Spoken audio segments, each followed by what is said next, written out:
আজিৰ ভিডিঅ'টো আৰম্ভ কৰিছোঁ ৰাতিপুৱা 5:30টাৰ পৰা আৰু এফালে আজি হ'ল 26 মে দেওবাৰ আৰু এটা ঘৰত বিশেষ অনুষ্ঠান আছে। আনফালে ছোৱালীক চাওকচোন কেনেকৈ শুই আছে, ৰাতিটো শুবই পৰা নাই গোটেইজনী। 2:30 বজাৰ পৰাতো তাই শুৱাই নাই, এতিয়া অলপ আগত শুইছে, তাকে তাইক শুৱাই থৈ আমি দুজনে কাম কৰিবলৈ গৈছোঁ। আৰু এফালে চাওক, এফালে ফেনৰ তেনেকুৱা স্পীড মানে বহুতেই বেছি শ্ল' হৈ আছে ফেন। আৰু 5:30 বজাৰ পৰা এয়া 5:30টাতো কি হ'ল অলপ আগৰ পৰাই বাৰু তেওঁ ধনে কাম বন কৰিয়ে আছে, ৰন্ধা বঢ়াত লাগিছে। মানে ভাবিছে চাগে ইমান 5:30 বজাৰ পৰা কোনে ৰান্ধে, কিন্তু উপায় নাই, যি গৰম পৰিছে মানে তেওঁ ভাবিছে 10টামান বজালৈ ৰান্ধি বাঢ়ি শেষ কৰি দিম, যিহেতু ঘৰত এটা বিশেষ অনুষ্ঠান আছে। আৰু কি অনুষ্ঠান আছিলে আপোনালোকক দেখাই যাম, গতিকে ভিডিঅ'টো চাই থাকিবচোন শেষলৈ। আৰু আনফালে মাছখিনি ফ্ৰাই কৰা হৈ গ'ল বাৰু। ধনে এনেকৈ উঠাই আছে আৰু মই হেতা ধৰি আছোঁ, সেনেকৈ তেলটো নিগৰাই থৈ আছোঁ। আৰু এইফালে অকণমান দেখাই দিছোঁ নিজকো, তেওঁ মানে অৱস্থা নাইকিয়া হৈ আছে আৰু দেই, গোটেই মানে গৰমতে জল্দি কামখিনি কৰি লওঁ বোলে, যেনেকৈ তেনেকৈ গা পা ধুয়ে পূৰা মানে ৰন্ধা বঢ়াত লাগিয়ে গৈছোঁ। আৰু সেই যে 5:30 বজাতে ভিডিঅ' কৰিছিলোঁ, তাৰপিছত আৰু ভিডিঅ' কৰাই নহ'ল। এতিয়া 12টা বাজি গ'ল।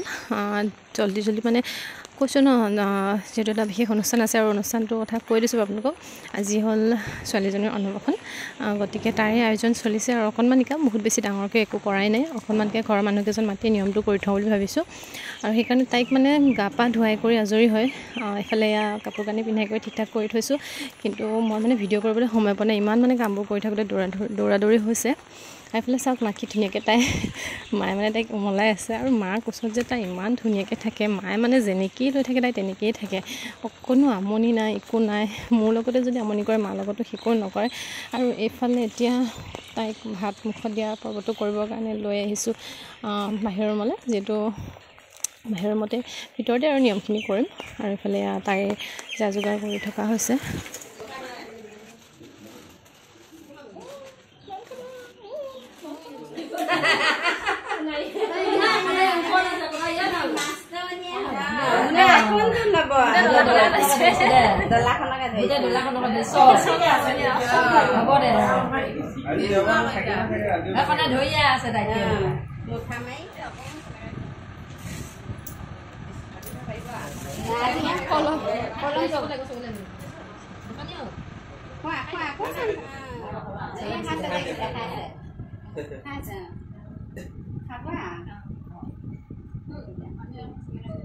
জ্বালা লাগিছে পানী চামুচখনে দিয়াচোন, পানী অকণমান পাই চামুচত দিওঁতে ভাল লাগিব।